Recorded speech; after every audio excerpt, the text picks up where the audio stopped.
Hello, my fellow YouTubers.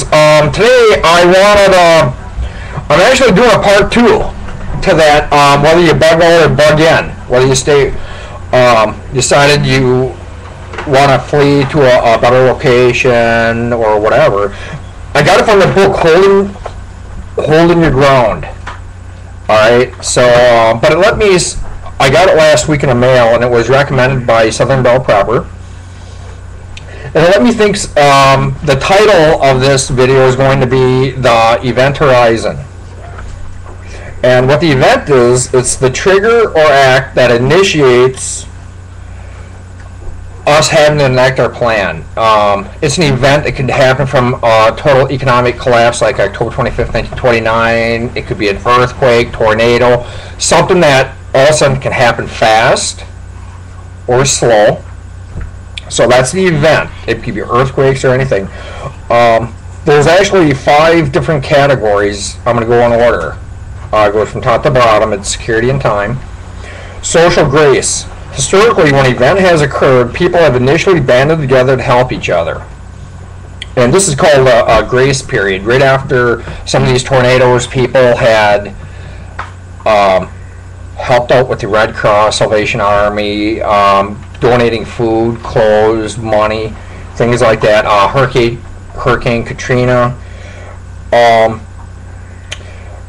This grace period and the duration is directly related to the severity of the event. We just talked about that. And well documented that people who had generators would commonly offer to store frozen food for neighbors who did not have electricity. People shared and helped each other. So we got to say to ourselves, what's the next thing that's going to happen if there's an event? This is called a realization.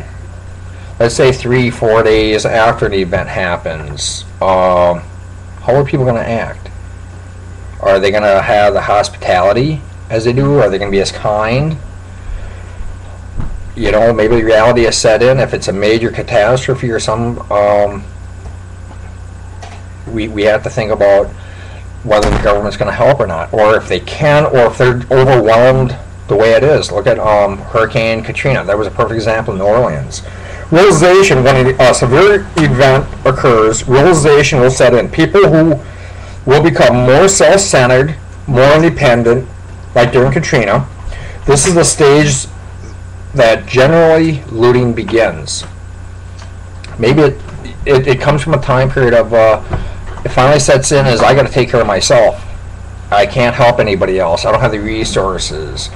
I need a place to sleep. I have to feed my family. The next stage is desperation.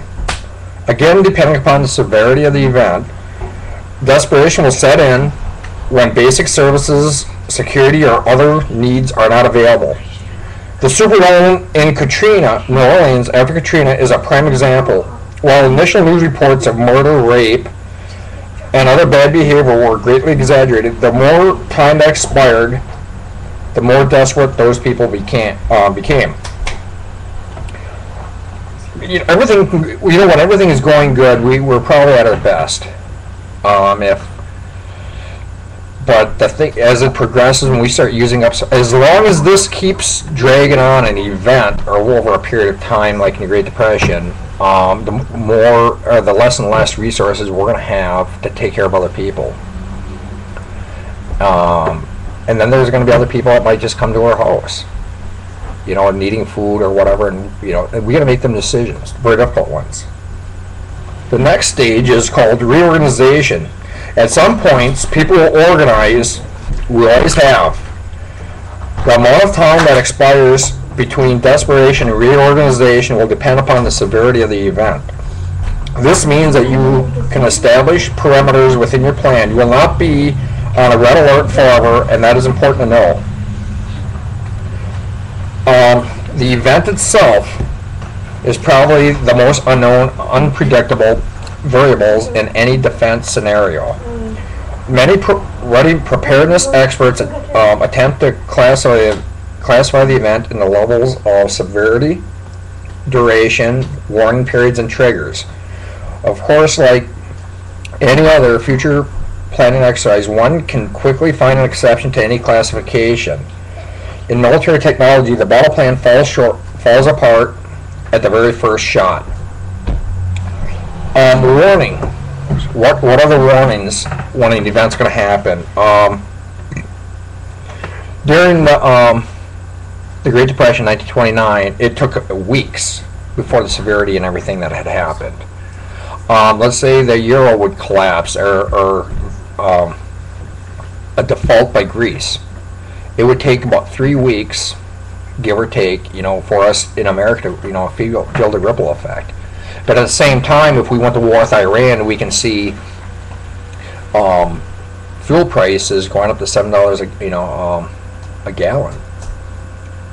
But at the same time, that was a more of a prolonged period. If we see an economic collapse, and that's something that could happen, and that would be that period of time. But during Dr. Martin Luther King's assassination on April 4th, prompted riots in several large American cities.